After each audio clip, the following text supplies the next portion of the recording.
Di awal film diperlihatkan beberapa orang tentara Amerika sedang bertugas di Afghanistan untuk membasmi para kelompok teroris. Hal itu merupakan tugas dari PBB yang bertujuan untuk menciptakan kedamaian di daerah Timur Tengah. Sersan Barnes yang memimpin misi tersebut melihat seorang anak kecil yang memegang senjata. Ia pun meminta anak itu untuk menurunkan senjatanya. Akan tetapi anak itu menolak. Ia berkata bahwa senjata anak itu adalah milik ayahnya dan akan ia bawa pulang. Akan tetapi Barnes melihat hal itu sebagai ancaman bagi timnya. Tanpa pikir panjang, ia pun langsung menghabisi anak tersebut. Namun siapa sangka akibat tindakannya itu, justru ia malah dipecat secara tidak hormat oleh pengadilan Amerika dan dicopot dari jabatannya. Karena ia telah menghabisi penduduk sipil yang tidak bersalah. Still have your dental through the VA. Think we can both agree you got fucked in there? Singkat cerita, 8 bulan telah berlalu. Kini, Barnes tinggal bersama ibunya yang sedang sakit. Hal yang setiap pagi selalu ia lakukan yaitu mengecek surat yang ia dapatkan. Ia mendapatkan sebuah surat dari sosialisasi veteran. Lalu, ia pun menelpon kantor Kongres Dakota Ambrose. Kongres ini merupakan asosiasi yang menaungi para tentara veteran dan menjamin veteran dalam segi hal keuangan maupun pekerjaan, termasuk Barnes dan juga timnya yang kini menjadi veteran. Ketua sekaligus pendiri Kongres bernama Dakota diberitahu sekretarisnya bahwa Barnes menghubungi kantor. Mendengar hal itu, ia pun meminta sekretarisnya untuk membatalkan seluruh agenda untuk hari ini, karena pertemuannya dengan Barnes ini sangat penting dari apapun. Saat Barnes sampai di kantornya, ia pun langsung memberikan sebuah berkas map yang berisikan daftar penjahat kelas kakap yang melakukan tindak kejahatan pada anak-anak mulai dari penculikan dan lain-lain. Ia meminta Barnes untuk turun dan membasmi kejahatan besar ini. Hal ini merupakan satu-satunya kesempatan untuk memperbaiki kesalahan pada masa lalunya. Ia meminta Barnes membawa map tersebut dan memberi waktu Barnes untuk memikirkan keputusannya. Ia juga berkata bahwa adiknya Seth akan menemuinya nanti. Saat malam hari, Seth pun datang ke rumah Barnes. Ia mengajak Barnes ke kota untuk jalan-jalan. Seth mencoba meyakinkan Barnes agar dirinya mau ikut dalam misi ini untuk menghapuskan kejahatan dan menegakkan keadilan. Kemudian Barnes pun berhenti di sebuah bar. Ia memesan minuman dan seketika ia teringat dengan kejadian pada saat itu. Setelah memikirkan keputusan yang tepat, akhirnya Barnes pun menyetujuinya dan ikut dalam misi ini. Keesokan harinya, ia pun mendatangi kantor Kongres dan Dakota merasa senang karena Barnes telah mengambil keputusan yang tepat.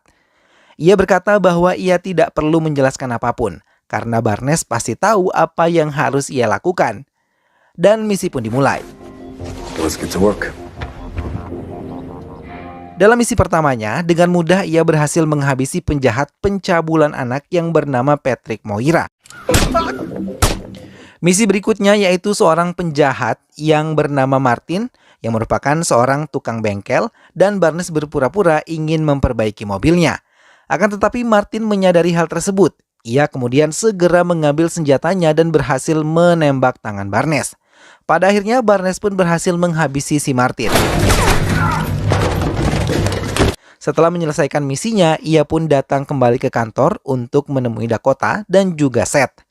Mereka memuji kinerja Barnes yang dapat menyelesaikan misinya dengan baik. Lalu Dakota pun meminta Barnes untuk menjalankan misi selanjutnya yang sedikit lebih berat.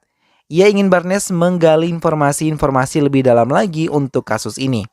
Barnes mau melakukannya jika Dakota mau menaikkan bayarannya. Dakota pun menyetujuinya. Pada misi selanjutnya, ia mendatangi seorang dokter dan mencari informasi tentang siapa orang yang telah menculik seorang anak yang bernama Betty dan menjual video tak senonohnya kepada orang lain. Pada awalnya si dokter ini membantah. Ia berkata bahwa dirinya tidak tahu apa-apa tentang anak-anak. Barnes tak percaya begitu saja. Ia pun menembak kaki dokter tersebut lalu mengancam akan menghabisinya. Pada akhirnya ia pun mengatakan bahwa Emory Bestel adalah pelakunya. Setelah mendapatkan informasi yang ia butuhkan, ia pun menghabisi dokter tersebut dan pergi menuju tempat Emory Bestel. Sesampainya di sana, ia langsung menginterogasi Emory. Ia mengajukan beberapa pertanyaan kepadanya. Barnes bertanya untuk siapa dirinya bekerja. Jika dirinya tidak mau menjawab, maka Barnes akan terus menyakitinya. Emory berkata bahwa ia bekerja untuk seseorang bernama Pala.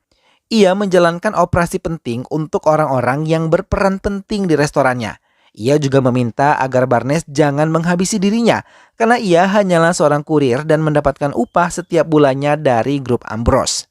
Mendengar kata Ambrose seketika membuatnya terdiam. Lalu Barnes pun pergi ke tempat Pala. Ia menanyakan tentang Ambrose kepada Pala. Akan tetapi ia berkata bahwa dirinya tidak tahu. Barnes yang kesal pun langsung menembaknya. Semua ini ia lakukan karena dirinya pernah kehilangan saudarinya dan ditemukan tewas saat dirinya berumur 11 tahun. Hal inilah yang membuatnya ingin sekali memberantas kejahatan yang mengancam para anak-anak. Keesokan harinya, Seth dan Dakota membawa Barnes ke sebuah rumah. Dakota menjelaskan bahwa ia akan mendapatkan rumah ini jika dirinya mau menjalankan misi yang lebih luas lagi.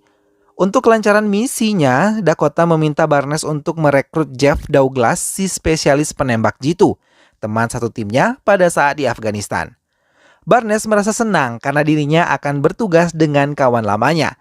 Akan tetapi saat Seth memperlihatkan target berikutnya, seketika ia terdiam karena targetnya itu ternyata adalah Jimmy Farin dan Scott, yaitu rekan timnya juga pada saat di Afghanistan. Hal itu tentu saja membuat Barnes sangat keberatan. Lalu ia bertanya kepada Dakota apakah semua ini sah. Dakota menjawab bahwa ini sudah dikonfirmasi. Saat itu juga mereka langsung menemui Jeff yang kini bekerja sebagai tukang bangunan.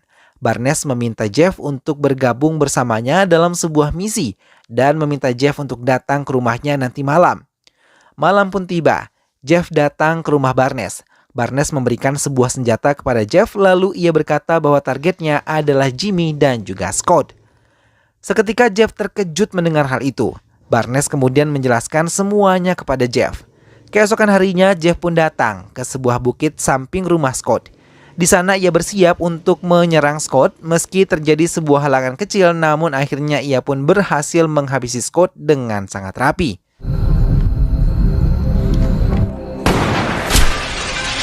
Setelah kejadian tersebut, para polisi pun datang untuk memeriksa TKP dan betapa terkejutnya mereka melihat sebuah data di laptop milik Scott yang sedang mengirimkan data anak-anak di bawah usia 13 tahun.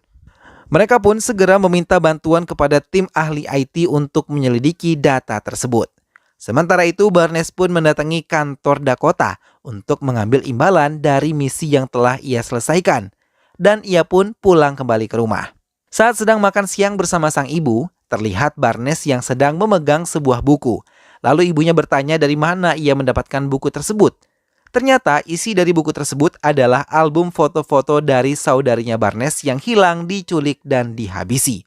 Hal itu membuat sang ibu merasa sangat sedih karena teringat kembali kejadian kelam yang telah menimpa hidupnya.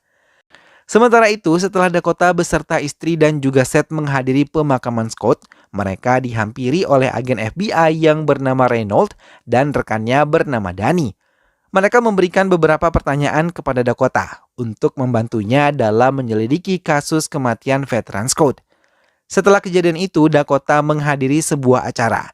Di sana, ia berterima kasih kepada seluruh kolega yang telah mendukungnya dalam kesuksesan dan kelancaran asosiasi veteran.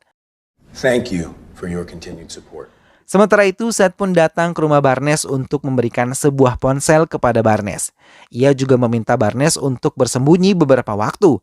Tak lama setelah itu, beberapa orang datang ke tempat Barnes dan langsung menyanderanya. Pria itu bernama Frank. Ia merupakan orang penting di balik restoran Pala.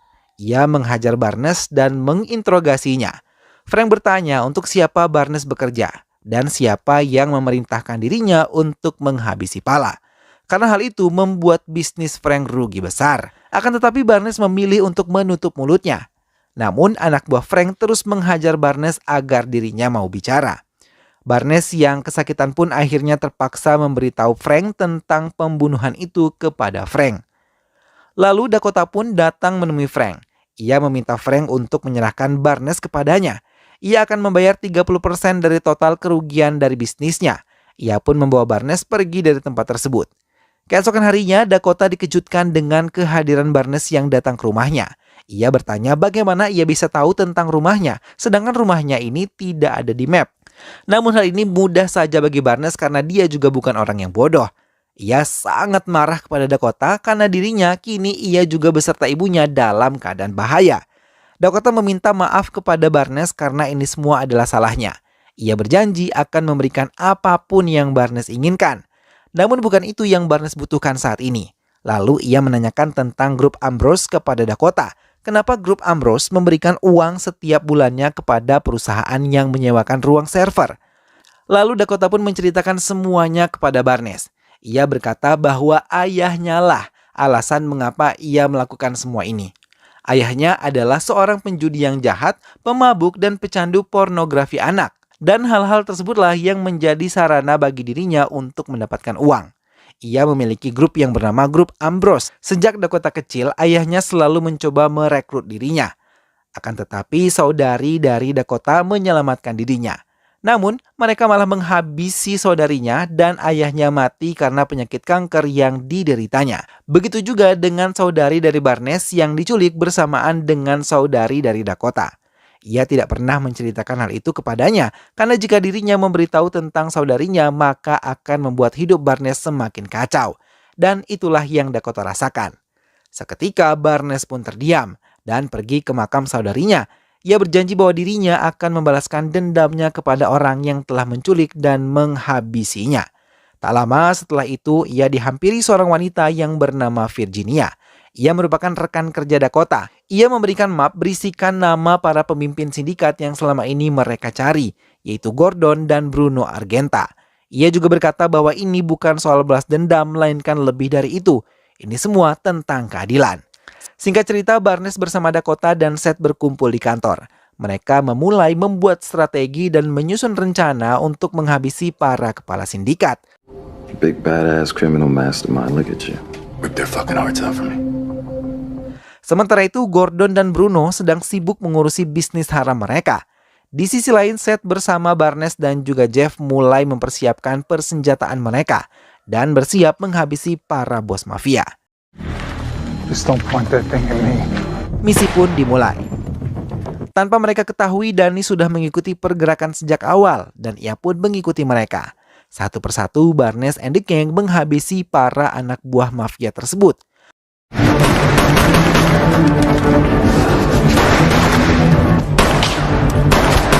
Mereka pun berhasil mengepung Gordon dan juga Bruno. Tanpa pikir panjang, Barnes pun langsung menghabisi mereka semua.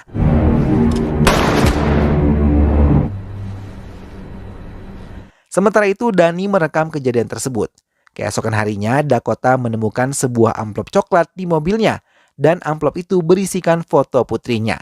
Ia pun langsung menghubungi istrinya di rumah dan menanyakan keadaannya. Ia berkata bahwa dirinya akan segera pulang. Kemudian ia pun mendapatkan telepon dari seorang wanita misterius, dan wanita itu meminta Dakota untuk menemui dirinya. Lalu Dakota menelpon Barnes untuk segera menemuinya, dan ternyata wanita itu adalah Virginia. Ia berterima kasih karena mereka telah berhasil menjalankan misi ini. Pada akhirnya Barnes bisa membalaskan dendamnya selama ini, dan ia juga berhasil memberantas sindikat penculikan juga pembunuh anak-anak. Film pun selesai.